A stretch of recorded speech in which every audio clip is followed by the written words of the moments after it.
Hello everyone, welcome to the Lead Ladders, an exciting community that brings the insights and experiences of successful leaders on their journey to the top. I am Shravan Kumar, your host. And our guest for today is Sai Krishna Reddy, Captain Boeing 777, Qatar Airways. Hello Sai, welcome to the Lead Ladders. Can you share a little about yourself? Hi, Shravan. Thank you for having me on your podcast. It's truly my delight. Talking about myself, I'm sure you know about me. I was born and raised in Hyderabad, belong to pretty much a middle class family, and did all my schooling and graduation from Hyderabad. Graduated from the JNTU Hyderabad with a major in pilot stream and a minor in airline management. I did my flight school in the US, and after that, after a year of job hunt, I first got into the aviation industry working as a contract pilot for a cloud seeding company. I was flying out of Hyderabad, Bangalore, and various other cities in India. Presently, I'm flying for Qatar Airways as a Boeing 777 captain. Great. Thanks for the intro, Sai. We've been friends from childhood, and I do know that you have always been passionate about flying. And however, I'd like to know more about were you always interested to be a pilot, or what did motivate you to become one? Well, I must say it is a childhood dream, and if you ask me the motivation, there are definitely both professional and personal reasons to choose this career. First of all, being a love for airplanes and heights. And if you ask me professional reasons, it's the work experience is so unique, and not to mention it is definitely a very glamorous industry and a very lucrative job. Mm-hmm. So usually for someone coming from a non aviation background, it feels pilot career usually feels like it's more technical. Were you also of a similar notion when we were initially starting your career, or was it like later on did the notion change? Was it more into leadership or people management or something of that sort, or is it still technical? To be honest with you, Shravan, when I started flying, that's what I felt, after having go through a lot of ground schools and flight training. My initial notion was it was all more like a theory and practical based training, which is more technical based. However, only when you start flying for an airline, when you have your colleagues next to you, is when you realize soft skills are more important. In fact, in the airlines, we do crew resource management training annually to enhance Mm-hmm. our non-technical skills, such as communication, leadership, and teamwork. Problem solving, decision making is one of the most important ones, and workload management. Okay, so all those coming in. So did you feel that okay? Was it difficult for you, like in general, like because people management is little difficult when it comes to general technicality kind of thing. So did you feel a difference in terms of it, or was it easy for you? Well, it wasn't an easy journey. Mm-hmm. When I started my career with an airline in India, I was initially selected as a junior co-pilot, where I was trained under very senior captains and mentors. Mm-hmm. I did experience this in my aviation career. In general, if you see, the captain is a manager of a team. Each team member has a vital role, but the captain is a leader. And if you Mm-hmm. understand, there's a big difference between leadership, which is pretty much an acquired skill, and authority, which is an assigned position.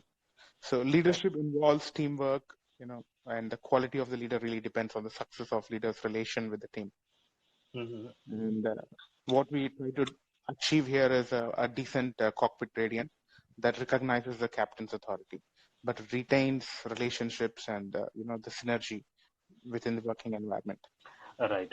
So going to my next question, which again probably you have answered a little part of it. One of the major difference which I see when I'm working in a corporate is when I'm initially joining my career, I'll be probably joining like a management trainee if I'm from an MBA side. And we always have same age group of people to work along as colleagues, and also they're probably the senior management, and then there's a hierarchy system in the company and to get along, and we have the timeline to get along with the team and work. Whereas I see for you, once you are into the job, you probably would be working with a captain who is probably much more senior, much experienced than initially when you're starting off your career. So, how challenging was it for you to work with someone very senior in your initial days? To answer this question, Shravan, I may have to tell you a few things about how our industry really works. We are professional pilots out here, and we do respect our, experience and seniority in the company and hierarchy in the flight deck. However, Mm-hmm. the desired situation for a cockpit gradient that recognizes the captain's authority, but retains the relationships and the synergy between the working colleagues is the most important situation that we try to achieve. Mm-hmm. However, assertiveness is something which is most important in our career, where Okay. sometimes you may have to be assertive to your colleague, even though if he's your senior, or if it's your captain, or if it's your first officer. We use a really nice intervention model, which is based on time, wherein you Okay. can ask or suggest or hint when there is time available, and Mm-hmm. you may have to direct when time is critical, and take over in a few situations when there is no time available. Okay. This is something insightful because usually in our career, uh, we work as a team, and here, even though you work as a team, it's just between two individuals more so, and I can understand what you're saying. So as you grow in your pilot career, probably you start as a co-pilot and then you become as a pilot. Do you have do they assign leadership roles to you, or are you into management of crew members, co-pilots, and other person? Can you share experience? Was it really overwhelming for you when you started it? When you become, they're given you the leadership role. Well, we are groomed to be leaders, and part of our training involves, like I said earlier, the Uh-huh. non-technical soft skill development course, which is leadership and teamwork. As a leader, the management of our workload plays an important role in shaping our behavior and the performance in the flight deck. What we try to achieve is effective planning, prioritizing, and delegating tasks, and Hmm. we adhere to our SOPs, avoid interruptions where possible. Are some of the techniques that we normally follow to manage our workload. Okay, got it. And again, one of the things which are not from an aviation background, we assume that when you're initially starting your pilot career, how challenging is it for you because your schedules, your assignments, or your medicals are not very aligned as such as per your requirements, and you have to be probably be away from your family and kind of things. How do you cope up when you're initially starting your career with this kind of a schedule? In the initial stages, Shravan, as a junior pilot in the airline, it is quite Hmm. challenging to get your preferred flights or desired days off and leaves, Hmm. which to a certain extent may affect your physical and social life.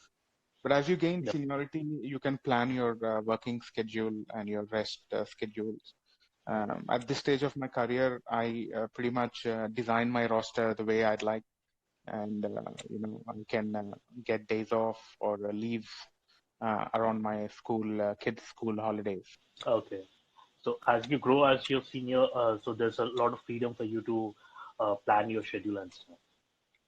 That's correct. That's one of the perks of staying with one company as such. As you gain seniority, you tend to get the flights that you ask for and the days off that you ask for, or the leaves that you would like during the year. Okay, got it, got it. So I understand yours being more, like you said, you have leadership roles. There's also technical angle to your job, and your career is not growth is not based upon like an appraisal system, what usually happens at a corporate level. But your growth happens based upon the number of hours you have and also the seniority you have. So how do you think how important is it for a pilot to have a personal brand I associated with them? I'm not saying personal brand by mean is something. How do people perceive about you is what I mean by personal branding, not a. Well, Shravan, I'm not very sure about personal branding as such, but I understand personal branding is more important for management pilots. As line Mhm. pilot, we are called line pilots who fly line operations from point A to point B. And our branding is purely based on our professional experience that you gain over a period of time, your safety record, and an incident accident-free career. This is what No. makes your resume weighs more over others when you apply for another job.